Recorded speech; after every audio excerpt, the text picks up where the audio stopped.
तो अब लोग हम देखते हैं उत्तर प्रदेश पुलिस कांस्टेबल परीक्षा तिथि 27/1/2019 के पहले पाली में जो पेपर हुआ था वह पेपर यहाँ पर है और उसका हम लोग जीएस के जितने सारे क्वेश्चन हैं एक एक करके उनको हम लोग ध्यानपूर्वक देखते हैं।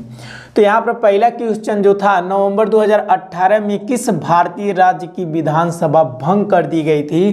तो 2018-2019 में पेपर हुआ था, तो वह उस समय के करंट अफेयर से रिलेटेड यह क्वेश्चन था। अब इतना समय अंतराल वाला करंट अफेयर्स एग्जाम में नहीं पूछेगा, तो इसमें जो था इसका सही आंसर हुआ था जम्मू कश्मीर। और जम्मू कश्मीर में पीडीपी और बीजेपी ने मिलकर के अपना सरकार बनाया था। और क्या हुआ था कि कुछ समय तक सरकार चली और उसके बाद बीजेपी ने अपना समर्थन खींच लिया, वापस ले लिया, जिसके परिणाम स्वरूप क्या हुआ कि वहाँ पीडीपी के पास बहुमत से कम सीटें प्राप्त हुई और राज्यपाल शासन लागू कर दिया गया, जिससे क्या हुआ कि उस समय जम्मू कश्मीर की विधानसभा भंग कर दी गई थी। अब उसके बाद मैं आप लोगों को बता दूं कि जम्मू कश्मीर में दर्रे बहुत ज़्यादा होते हैं। दर्रे जम्मू कश्मीर में क्या होते हैं? दर्रे बहुत सारे होते हैं। और दर्रे को याद करने का ट्रिक होता है जो का पानी पी बाबू। यहाँ पर हो जाएगा आपका जो से हो जाएगा जोजिला दर्रा, जो से हो जाएगा जोजिला दर्रा। और उसके बाद आपका हो जाएगा यहाँ पर का से कारमकोर दर्रा। और उसके बाद पी से पानी से हो जाएगा, यहाँ पर पी से ले लेते हैं, पी से पीर पंजाल दर्रा। और उसके बाद यहाँ पर हो जाएगा बुर्जिला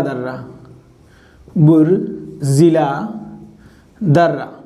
तो ये सारे दर्रे हैं जो जम्मू कश्मीर में होते, मतलब जम्मू कश्मीर में हैं।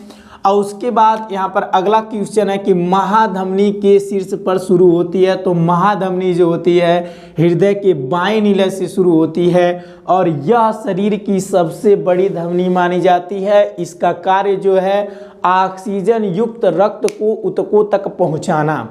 यह क्या करती है? ऊतकों तक पहुँचाती है।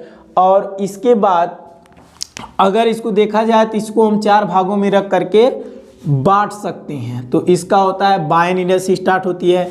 और उसके बाद अगला प्रश्न है गैल्वनाइजेशन। कितने लोग कहते हैं ग्लोबलाइजेशन? नहीं, गैल्वनाइजेशन का मतलब इस्पात को जस्ते की पतली परत के साथ आवरण करना। जैसे स्टील जो होता है उस पर जस्ते की पतली लेप लगाई जाती है जिससे कि स्टील सुरक्षित रहे, उस पर जंग न लगे। तो ये सारी चीज़ें होती हैं। उसके बाद यहाँ पर अगला प्रश्न जो है हमारा कार्बन 60 का एक अणु है। कार्बन का मतलब एक अणु है जिसमें के रूप में व्यवस्थित 60 कार्बन परमाणु होते हैं। तो 60 कार्बन परमाणु जो होते हैं फुलेरिन्स में होते हैं। फुलेरिन्स एक कार्बन का अक्रिस्टलीय अपर रूप है जिसमें 60 कार्बन परमाणु होते हैं और जिसकी बनावट लगभग एक फुटबॉल जैसी होती है, जिसमें क्या होते हैं कि 12 पंचभुज और 20 षष्ठभुज होते हैं। जिसमें क्या होता है कि 12 पंचभुज और 20 षष्ठभुज होते हैं और उसकी संरचना एकदम जैसे फुटबॉल की तरह होती है। तो ये आपके 5 क्वेश्चन हो गए।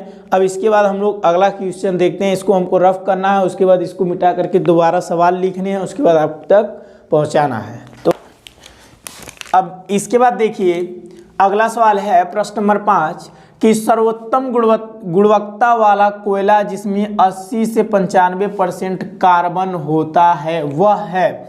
तो इसमें सबसे पहले मैं आप लोग बता दूं कि एंथ्रेसाइट सबसे उच्च किस्म का जो होता है कोयला होता है जिसमें कार्बन लगभग 80 से 95% पाया जाता है।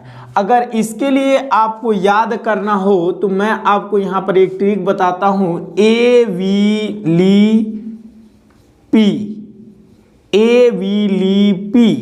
ए से मतलब होता है एंथ्रासाइट जो होता है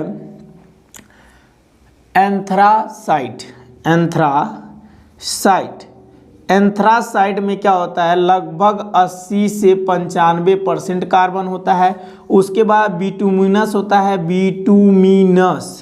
मीनस, इसमें लगभग 70 से 80% होता है कार्बन। उसके बाद यहाँ पर होता है लिग्नाइट।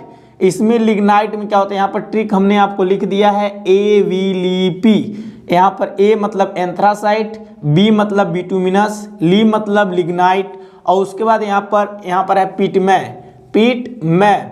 इसमें सबसे मतलब लो किस्म का यदि कोई कोयला होता है तो वह पिटमै होता है। आप कमेंट में ये बताइए कि विश्व में सबसे ज़्यादा कोयला उत्पादक देश कौन सा है।